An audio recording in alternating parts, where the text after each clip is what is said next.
Hoje nós vamos iniciar um tema que nós vamos conduzi-lo agora no mês de dezembro, onde nós vamos falar sobre a vida e a obra de Jesus. Nós demos uma pausa no livro de Tito, retornaremos o livro de Tito, então, no ano que vem, e nós vamos fazer uma espécie de retrospectiva sobre a vida de Cristo. Nós vamos fazer um pouquinho diferente. Nós vamos começar pela segunda vinda, hoje, e vamos chegar até, então, o nascimento de Jesus no Natal. Aliás, uma curiosidade sobre isso. Sempre quando nós lemos a Escritura, uma das coisas que deve vir à nossa mente é que nós temos a história completa. Quando nós nos achegamos ao texto sagrado para lê-lo, nós, e eu acredito que a grande maioria de nós, conhece o final da história. Conhece a história do Cristo morto, ressurreto, e também da promessa da sua segunda vinda. Portanto, ao lermos o texto sagrado, deve ter em nós sempre essa compreensão de termos uma perspectiva de interpretação de um fato consumado e de algo prometido. Um exemplo, talvez você já viu um filme muito antigo, né? Um filme que, na sua ideia, o filme não é muito bom, mas eu quero ilustrar com a categoria do filme, que é aquele filme, acho que O Sexto Sentido, o nome do filme. Que durante todo o filme tem um personagem lá, principal, que ele conversa com uma criança, e você vai só saber ao final do filme que o personagem também estava morto. Dificilmente você vai ver aquele filme na mesma perspectiva pela segunda vez como você viu a primeira. Porque você conhece a história. Você conhece o final. E você então vai olhar o panorama da história de uma outra forma, de uma outra perspectiva. E essa deve ser um método nosso de ler as Escrituras. Quando você lê, por exemplo, Gênesis, Êxodo, Levítico, Números, os primeiros livros da Bíblia, você hoje, com o mistério revelado, a qual o apóstolo Paulo nos fala, que era Cristo, quando você tem agora o mistério por completo revelado, a sua leitura da Escritura deve ser diferente. Você já sabe o final. Então você começa a prestar atenção em detalhes, em pontos específicos da Escritura acerca disso. E hoje o nosso desejo é mostrar o final, para que nas próximas semanas a gente vá vendo ainda melhor os detalhes até o nascimento de Jesus. Amém? Vocês estão comigo nisso? Então vamos lá, 2 Pedro capítulo 3, verso 1. Diz assim para nós: Amados, esta é agora a segunda carta que lhes escrevo. Em ambas, quero despertar com estas lembranças a sua mente sincera para que vocês se recordem das palavras proferidas no passado pelos santos profetas e do mandamento de nosso Senhor e Salvador, Jesus Cristo, que os apóstolos e vocês lhes ensinaram. Antes de tudo, saibam que nos últimos dias surgirão escarnecedores, zombando e seguindo suas próprias paixões. Eles dirão: o que houve com a promessa da sua vinda? Desde que os antepassados morreram, tudo continua como desde o princípio da criação. Mas eles deliberadamente se esquecem de que há muito tempo, pela palavra de Deus, existem céus e terra. Esta formada da água, e pela água o mundo daquele tempo foi submerso e destruído. Pela mesma palavra, os céus e a terra que agora existem estão reservados para o fogo, guardados para o dia do juízo e para a destruição dos ímpios. Não se esqueçam disso. Amados, para o Senhor, um dia é como 1000 anos, e 1000 anos como um dia. O Senhor não demora em cumprir a sua promessa, como julgam alguns. Ao contrário, ele é paciente com vocês, não querendo que ninguém pereça, mas que todos cheguem ao arrependimento. O dia do Senhor, porém, virá como ladrão. Os céus desaparecerão como um grande estrondo. Os elementos serão desfeitos pelo calor, e a terra e tudo que nela há será desnudada. Visto que tudo será assim, desfeito, Que tipo de pessoas é necessário que vocês sejam? Vivam de maneira santa e piedosa, esperando o dia de Deus e apressando a sua vinda. Naquele dia, os céus serão desfeitos pelo fogo, e os elementos se derreterão pelo calor. Todavia, de acordo com a sua promessa, esperamos novos céus e nova terra, onde habita a justiça. Feche teus olhos, mais uma vez, vamos orar. Santo Deus e Pai, obrigado por esse tempo juntos como igreja. Obrigado por esse novo momento que temos em trazer a memória e relembrar as tuas promessas. Fala aos nossos corações essa manhã, enche-nos de temor e alegria diante da tua palavra. Peço, Senhor, por aqueles que talvez estão desesperançosos, que perderam de vista a tua promessa e o anúncio da tua vinda, que essas verdades possam arder em nosso coração novamente e possamos alegremente esperar para nos encontrarmos com o Senhor. Essa é a nossa oração e o nosso pedido no nome santo de Jesus. Amém e amém. Pedro está escrevendo esta carta por volta do ano 62 a 64 depois de Cristo. Provavelmente cerca de 30 a 32 anos após a morte de Cristo.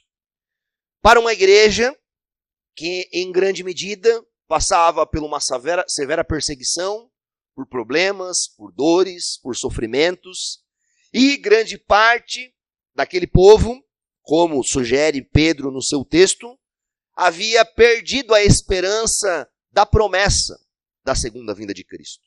A perseguição no Império Romano, agora com Nero como imperador, havia se aflorado, não só em Roma, mas em outras regiões, e muitas dessas pessoas estavam morrendo, sofrendo, perdendo as suas casas, e parece que a volta de Cristo havia se tornado apenas um conto, apenas uma ilustração.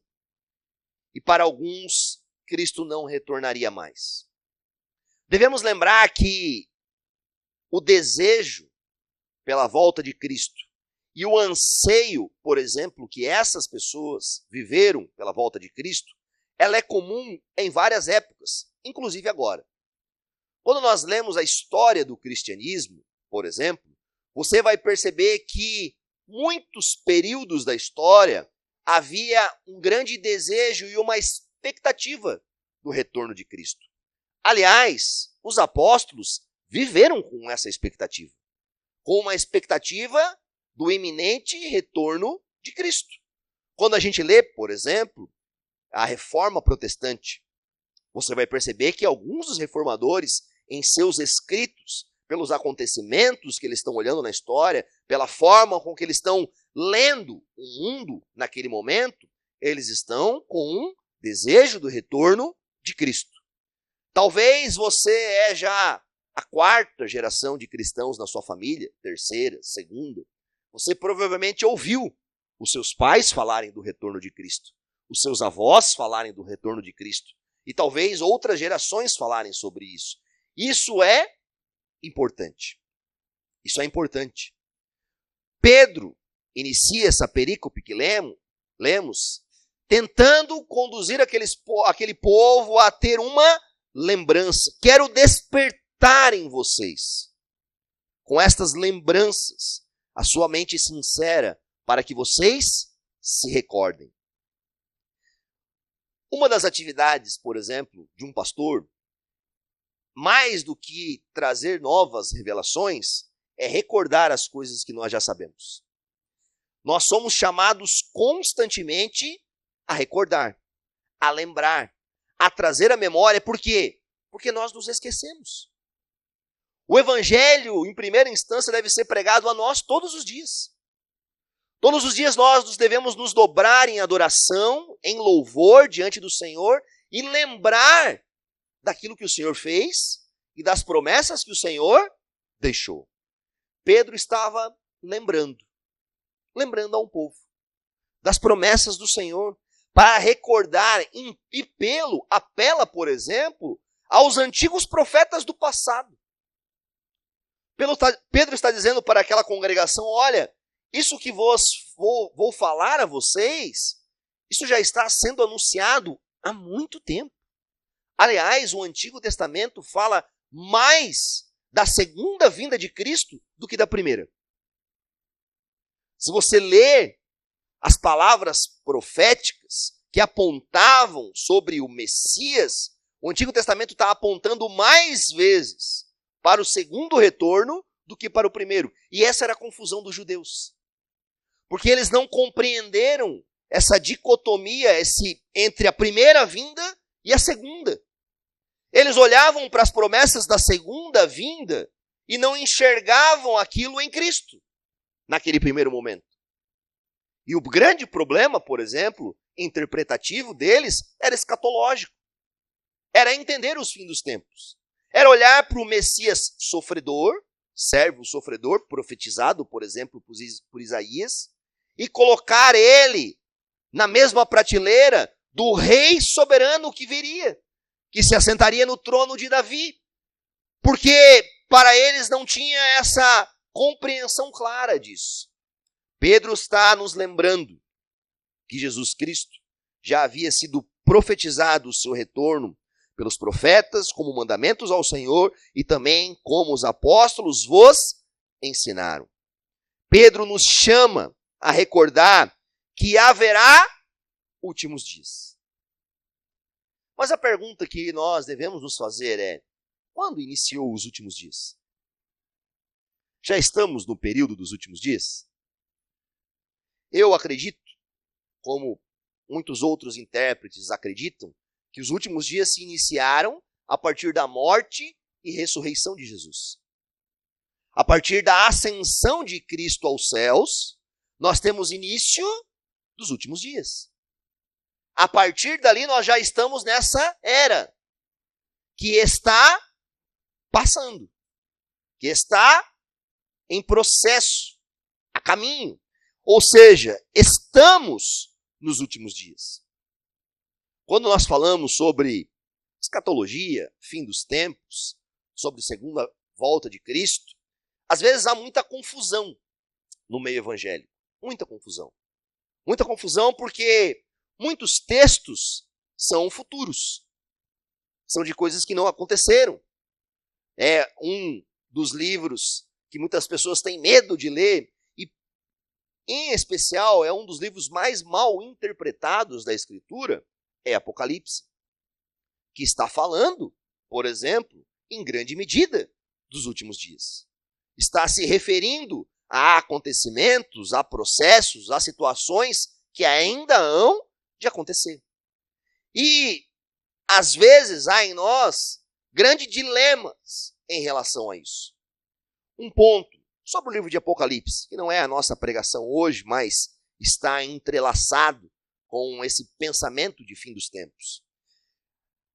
O livro de Apocalipse, ele tem um gênero literário que nós hoje, por exemplo, não temos no nosso dia a dia, que é um gênero apocalíptico. Você não encontra, por exemplo, hoje escritores que escrevem gêneros literários disso. Apesar que temos hoje filmes, muito voltados a fim dos tempos, a fim das eras, isso está muito em alta nesse sentido, mas foi um gênero literário, por exemplo, que desapareceu na história durante muito tempo. E ele é um gênero literário que tinha num período curto da história, no período intertestamentário. Por exemplo, quando você lê a Bíblia, você vai encontrar narrativa, livros históricos, você vai encontrar livros poéticos, salmos e outros livros. Você vai encontrar livros proféticos, os livros dos profetas e outros livros. Mas, por exemplo, o gênero literário de Apocalipse não é profético. Por mais que a gente encontre tanta profecia em Apocalipse, mas não é esse o tipo de escrito dele. É diferente. No período daquele silêncio profético, dos 400 anos, lá entre Malaquias e até o surgimento de Jesus, você não tem um silêncio literário. Você não tem palavra de Deus. profetas se levantando, mas você tem um grande grupo de pessoas, por exemplo, escrevendo história, narrando acontecimentos. Na Bíblia Católica, por exemplo, você tem os livros de Macabeus, que são livros que narram um período histórico daquele tempo. E nesse período surgem as literaturas apocalípticas. Você vai ter literaturas como de Enoque, Apocalipse de Pedro, e outras leituras que não são bíblicas, que não são canônicas, que não foram aceitas pela igreja, ok? Que você lê elas e você nitidamente percebe que aqueles escritos estão totalmente destoantes com a palavra de Deus, mas elas tinham um modo de escrita, uma forma, um método, um jeito, que a gente vai entender hoje um pouquinho no final do sermão. Mas eu quero dar esse spoiler aqui agora. Eles se preocupavam, por exemplo, com a entrada do pecado no mundo, com o problema do mal, a teodiceia, com o problema de Satanás e como isso terminaria. Não é uma indicação de leitura, mas se você ler, por exemplo, o livro de Enoque, você vai ver que o livro de Enoque, que não é um livro bíblico, canônico, ele coloca a culpa, por exemplo, do pecado nos anjos. E aí que a gente tem um monte de história de anjos que tem relação com homens, e os anjos trouxeram o mal ao mundo. É um livro fictício de Enoque que ele tenta ilustrar a entrada do pecado no mundo. E como houve vitória e mudou a história. O gênero apocalíptico trata disso. Do problema do mal e do fim de todas as coisas. Como que isso termina. E nós, quando lemos textos nesse sentido, temos que ter essa perspectiva. Pedro está tratando disso. Pedro está trazendo à mente daquelas pessoas algumas lembranças sobre essa perspectiva. Pedro vai falar que o mundo foi criado através da palavra de Deus. Verso 5 ele fala. Ou seja, temos uma situação pintada. O mundo foi criado pela palavra de Deus. Deus é o autor, o sustentador e o consumador de tudo isso. Quando Pedro faz essa ilustração, Pedro recorre a uma lembrança. Qual lembrança? De que o mundo já recebeu o juízo uma vez. Através das águas, ele fala. Um tempo que foi submerso e destruído. Você conhece a história. Quando? Em Noé.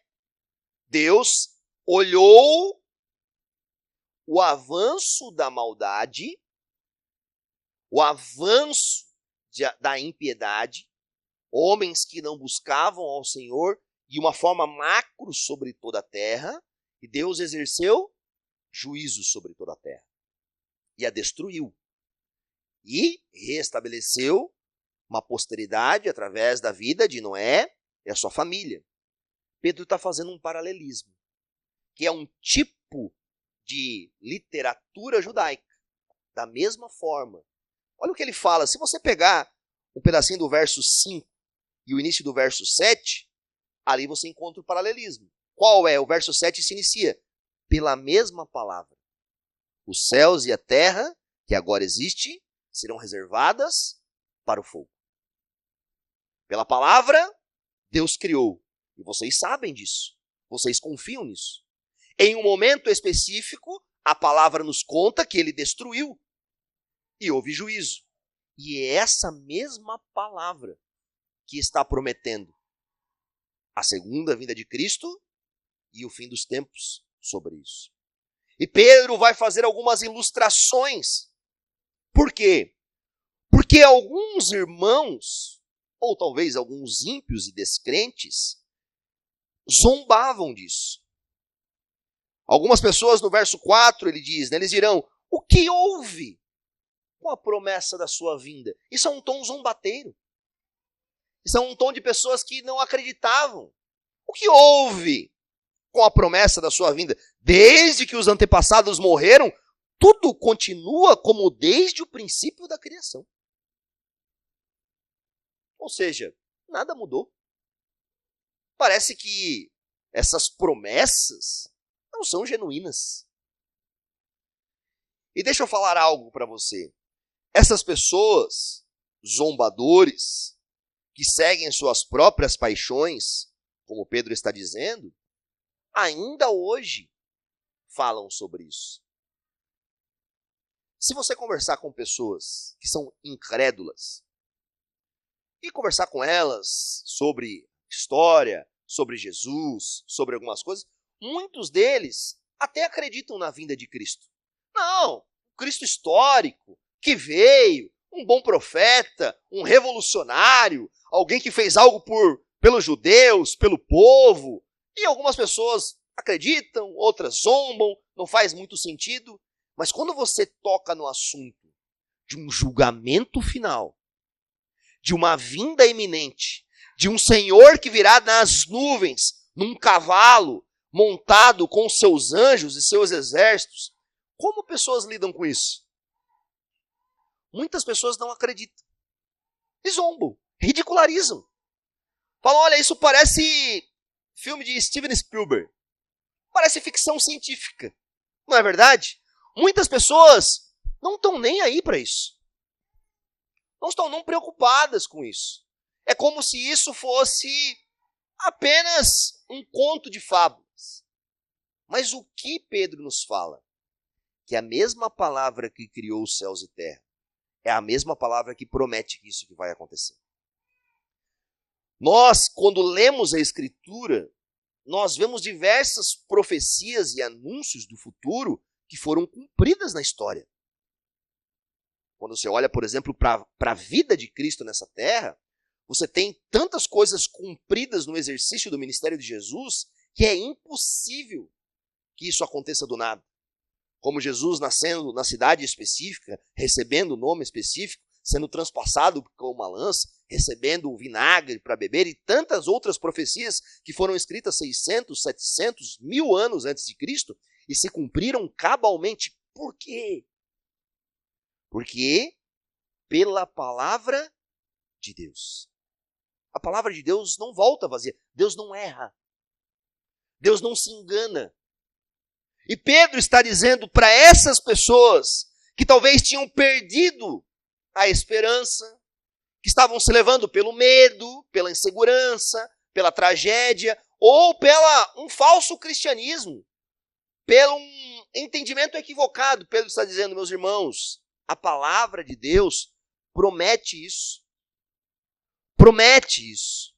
E isso não demora a acontecer.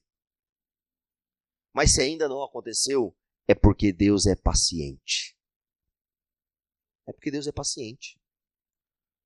O texto nos diz que Deus não quer que ninguém pereça, mas que todos cheguem ao arrependimento. Se isso ainda não aconteceu, é porque a graça do Senhor continua transbordando sobre toda a terra, para que as pessoas o conheçam. Sabe, esse ato zombador zomba em duas perspectivas. Numa perspectiva de uma dúvida da palavra de Deus e na outra perspectiva de que Deus é compassivo, misericordioso e paciente. Deus é paciente. Deus está aguardando. Deus que deseja que as pessoas cheguem a um arrependimento, o conheçam, para que elas não sofram o que o texto nos fala. Porque o texto ilustra algo doloroso. Eu não sei se você já leu outras partes da Bíblia que fala sobre isso, mas, por exemplo, Pedro aqui está narrando para nós que há um período reservado para o fogo. Há um momento que Pedro está dizendo para nós que, como um grande estrondo, os elementos serão desfeitos pelo calor, e a terra e tudo o que nela há será desnudada. Naquele dia os céus serão desfeitos pelo fogo e os elementos se derreterão. Você está escutando o que Pedro está dizendo? Sabe a ilustração que ele está pintando para nós? Agora, recentemente, alguns meses atrás, a gente teve os períodos de queimadas, né? Muitos de vocês, com certeza, viram na televisão. Alguns passaram nas rodovias e viram as queimadas na BR, próximo à sua casa, o calor, o tempo seco, aquele momento. O fim dos dias será uma queimada universal, em que os elementos, como as estrelas, os astros que estão no céu, cairão sobre a terra.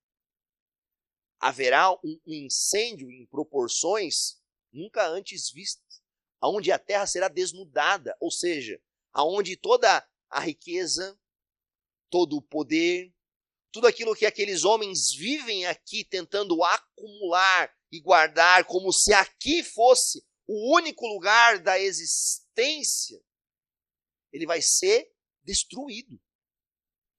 Vai passar. Sabe, Pedro está lembrando essas pessoas com essa perspectiva, porque muitas pessoas haviam perdido a esperança e estavam abandonando o cristianismo para edificarem algo nessa terra que um dia será desnudado. Perderá a sua vestimenta, perderá a sua pompa e a sua honra diante disso. Isso é um chamado para nós.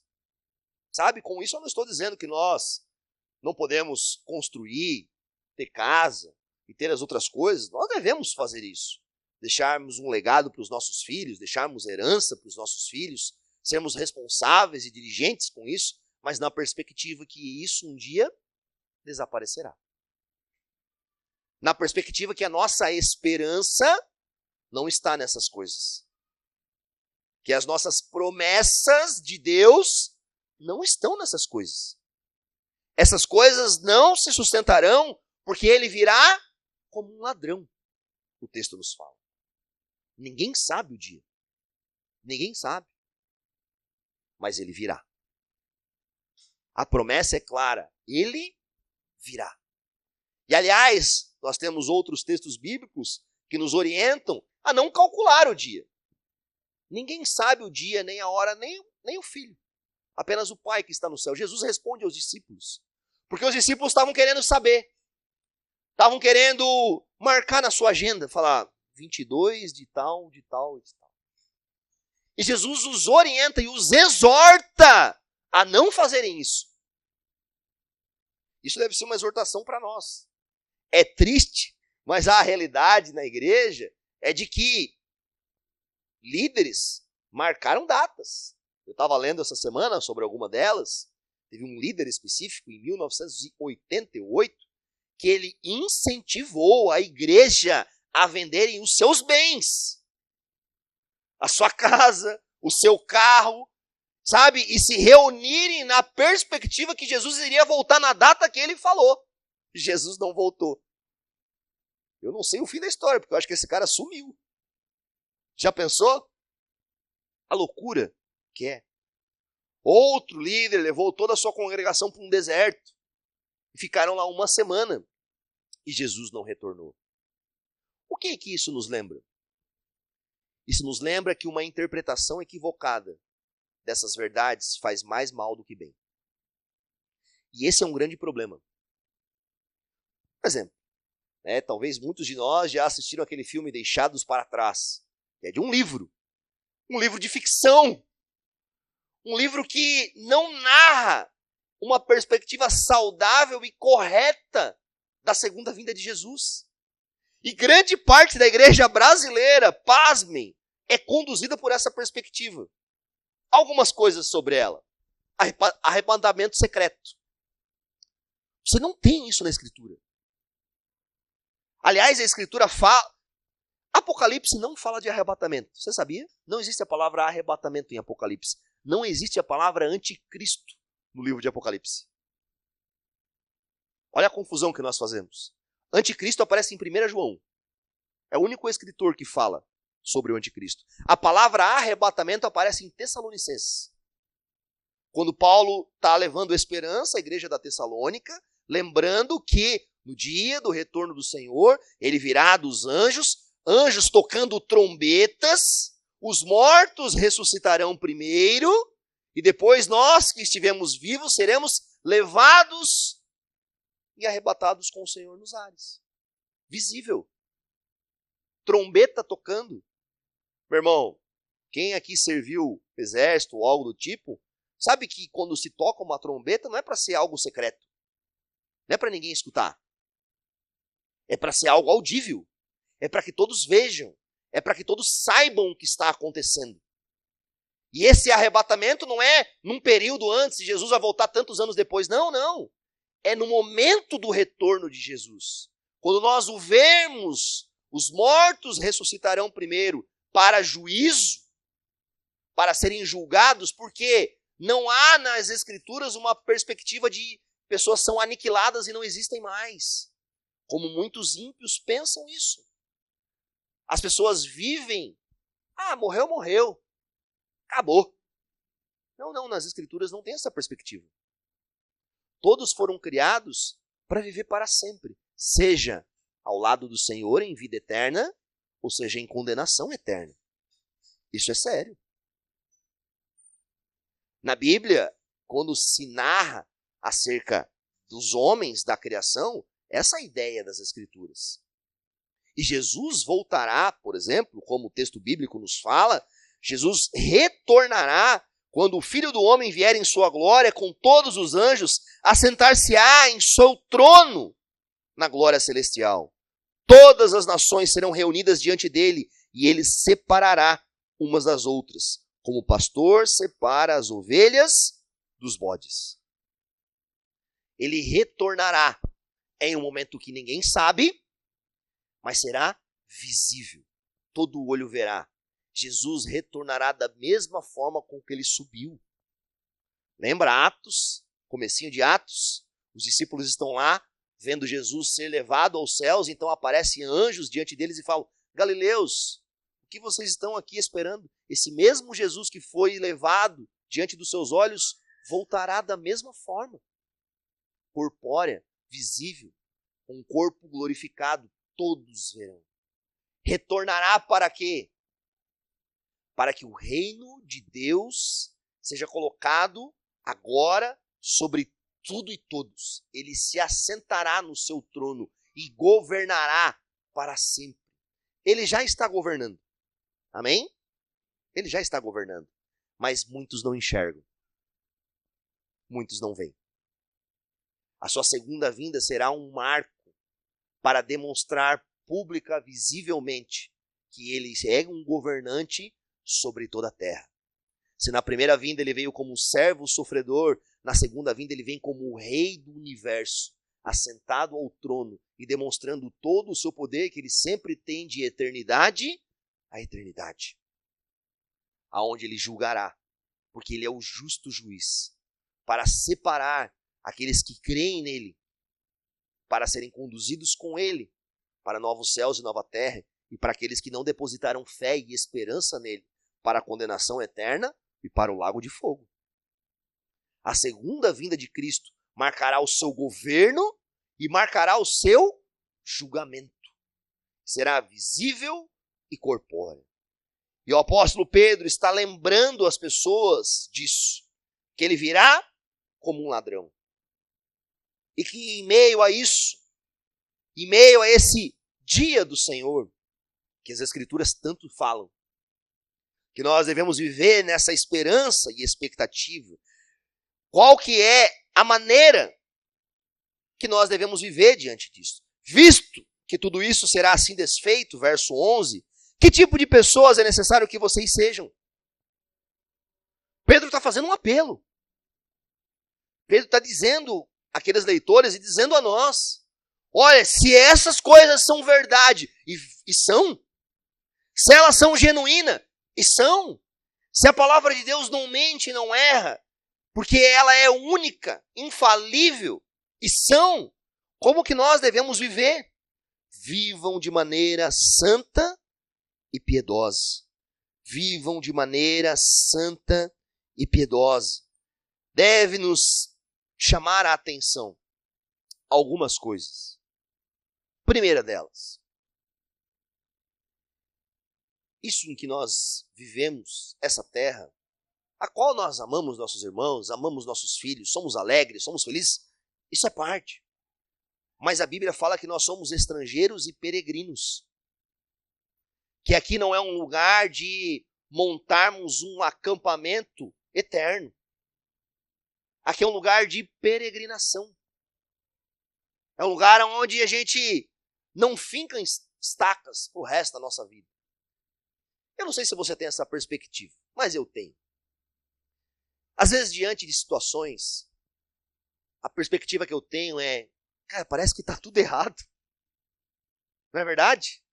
Às vezes a gente olha para o mal, para a angústia, para a dor, para a perca, para a tristeza, para algumas situações, e o sentimento que a gente tem, tipo assim, por quê? Por que é assim? Sabe por que a gente perde pessoas que a gente ama? Por que a maldade impera? Por que os nossos governantes são ímpios? Por que as pessoas roubam, matam, destroem? Sabe, não tem como a gente passar por essa terra e não ter esse sentimento. Um sentimento de algo insalubre. Algo que não está no lugar correto. Por que nós temos isso? Porque nós não fomos criados eternamente para isso. Porque está errado mesmo. Porque o pecado e a maldade adentrou a humanidade e a natureza está gemendo. E nós também estamos gemendo. Nós também estamos ansiando. Nós também temos em nós, como eu sempre falo esse texto, Eclesiastes 3:11, Deus colocou em nós um anseio pela eternidade. Sabe, é como se nós tivéssemos um anseio por algo que não é daqui. E como nós olhamos para essa terra como peregrinos, como forasteiros, como um povo que vive numa terra que não é dele. Imigrantes que ouvem a voz de um grupo de pessoas que falam uma outra linguagem diferente da nossa. Que tem outros valores, que tem outros desígnios, que tem outros pensamentos. Essa é uma das formas de nós vivermos nessa terra. Como o nosso Senhor Jesus Cristo, que veio em homem, encarnou, e ele viveu nessa terra. E ele utilizou-se dessa terra, mas não utilizou-se dos valores desse mundo. Viveu entre nós, porém, sem pecado. Com os pés na terra, mas com o coração no céu. Com outra perspectiva. Com outros desejos. Com a certeza de que havia um reino maior do que esse. Aliás, ele veio para anunciar esse reino. Ele veio para nos anunciar que é chegado o reino de Deus. O reino de Deus. Um reino que é maior do que o reino nessa terra. Aliás, um reino que já é vigente, que já tem toda a autoridade, mas que ainda não foi completo. Você lembra do episódio da transfiguração de Jesus no monte com Pedro, Tiago e João? Que ele sobe com eles, e ele está ali, e de repente o corpo de Cristo é transfigurado num corpo glorioso, majestoso. Pedro falando, ó, fazer um cafezinho, pegar um queijo, armar aqui uma tenda, tá tão bom aqui, né? Pedro mineiro, né? Já querendo fazer ali uma comemoração, alguma coisa diferente. Pedro não estava entendendo. Aparecem ali também em corpo glorificado Moisés, o representante da lei, Elias, o representante dos profetas, Elias, aquele que foi levado em vida para o céu. Moisés, que havia morrido, mas Deus havia agora estabelecido ele novamente, um representante daqueles que tanto eram vivos, de que tanto aqueles que eram mortos, dos profetas e da lei, diante do Cristo glorificado, falando sobre quê? Se você lê no original, falando sobre Êxodo. Falando sobre uma nova libertação. Falando sobre o povo adentrar a um outro lugar.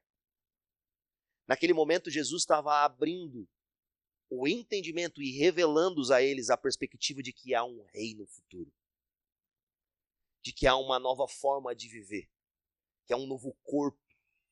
Que há uma transição. Aqui é uma brincadeira minha. É como se Jesus, naquele momento, abrisse um portal e mostrasse para eles uma visão de uma outra coisa que eles nunca viram. Dizendo, há um reino futuro. Há uma esperança futura. Há um lugar futuro. E Pedro está apontando para nós, para que nós vivamos nessa terra com essa perspectiva. C.S. Lewis tem uma frase que diz, eu descobri em mim mesmo desejos os quais nada nessa terra pode satisfazer. A única explicação lógica é que eu fui feito para outro mundo. Essa sede e fome que temos é uma saudade de um lugar onde que a gente ainda nunca viu. Mas que há de vir. Que está chegando. Deus está revelando as suas promessas ao seu povo para que eles vivam com essa santa expectativa. Para que nos dias da dor, da tristeza, da angústia, nós lembremos que o nosso Senhor não nos deixou abandonados.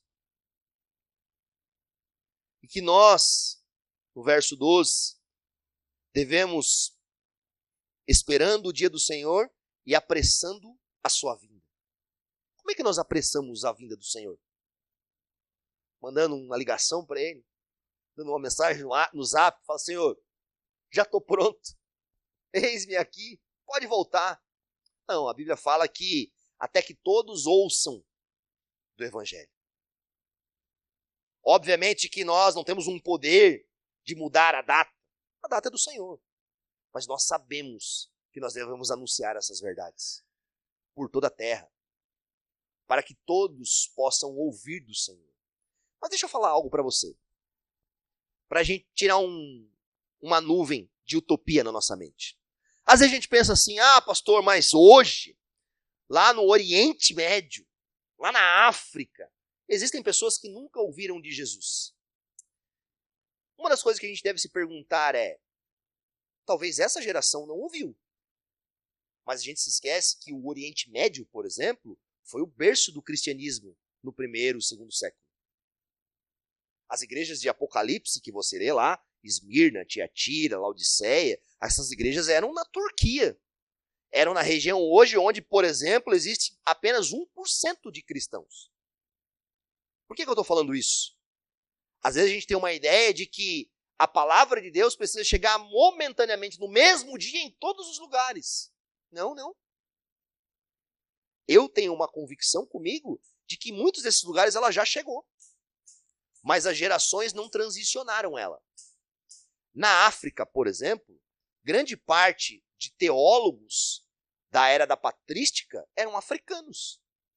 Moravam em Cartago, em outras cidades da África, em que, séculos depois, os muçulmanos invadiram tanto a África quanto o Oriente Médio.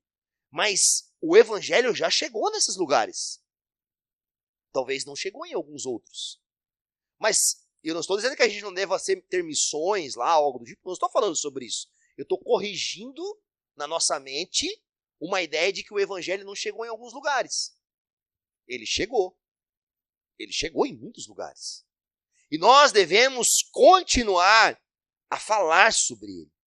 A falar para que Jesus venha. E devemos viver nessa expectativa. Lê comigo Tito, capítulo 2, verso 12. Vamos pregar sobre ele no ano que vem, mas vou falar um pouquinho sobre isso. Olha só o que Paulo está falando a Tito nesse sentido. Tito, capítulo 2, verso 12, diz assim: ela nos ensina a renunciar à impiedade e às paixões mundanas e a viver de maneira sensata, justa e piedosa nesta era presente, enquanto aguardamos a bendita esperança, a gloriosa manifestação de nosso grande Deus e Salvador, Jesus Cristo. Ela quem? A salvação, a graça. Ela nos ensina ao quê? A vivermos nessa era com outra perspectiva. Ou seja, se fomos salvos, se fomos alcançados pelo Senhor, Devemos viver nessa era no desejo iminente de que o Senhor retorne. E o Senhor há de retornar. Ela nos ensina.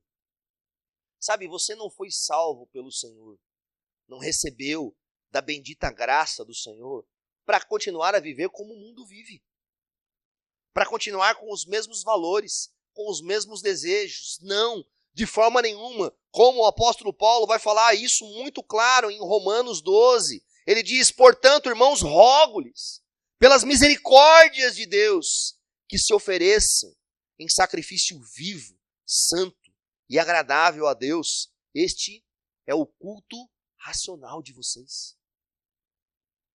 Ao sabermos que somos tão amados pelo Senhor, ao ponto de Ele transformar nossa natureza, ao ponto de Ele mudar a nossa história para todo sempre, e nos dar uma esperança de vida eterna, nós não vivemos mais como as pessoas deste mundo vivem.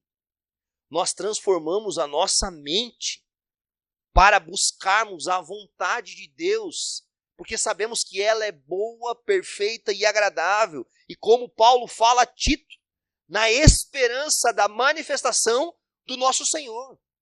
Porque Ele virá. Ele virá.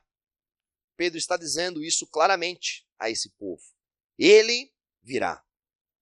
Verso 13, do texto que a gente está lendo. 2 Pedro 3, e aqui a gente vai caminhar para o final.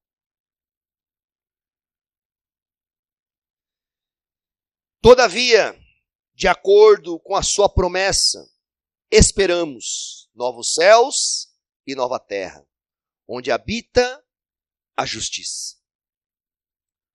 Uma das coisas que marcará a vinda do nosso Senhor Jesus Cristo é a plenitude da justiça de Deus. Vamos voltar ao nosso tema de Apocalipse, ao nosso gênero literário apocalíptico. O gênero literário apocalíptico narra do quê? De um começo e de um fim. Está apontando para um final. Está apontando para uma história consumada. E depois, na sua casa, eu quero que você leia os 3 primeiros capítulos da Bíblia, Gênesis 1, 2 e 3, e os 2 últimos capítulos da Bíblia, Apocalipse 21 e 22. O que nós percebemos nisso? Deus está restaurando o jardim. Deus está restaurando o local da sua habitação. Deus está colocando em ordem. A Bíblia começa e termina com uma perspectiva de que Deus é soberano sobre toda a história e que toda a história está sobre a mão dele. E Deus está revertendo os efeitos do pecado. É uma nova Gênesis.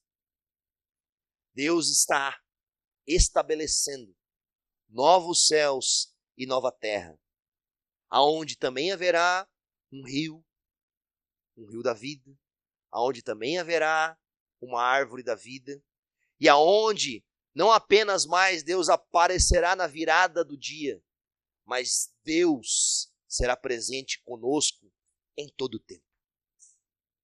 O gênero apocalíptico narra desse tipo de situação, como começa e como termina. E nós somos o povo que sabemos como termina. Nós sabemos como termina essa bendita história. E Deus não está restaurando apenas do modelo original que foi criado. Não, não, não. Deus está fazendo novas todas as coisas. Se no modelo original ainda tinha a possibilidade de nós pecarmos, e houve a maldade, e a queda, e Satanás, no novo céus e nova terra, isso não adentrará. Apocalipse vai dizer que lá não haverá mais dor, mais choro, mais morte, pois a antiga ordem passou. Passou. Estou vendo novas todas as coisas. Todas as coisas. Nós viveremos em um corpo incorruptível, não mais sujeito ao pecado.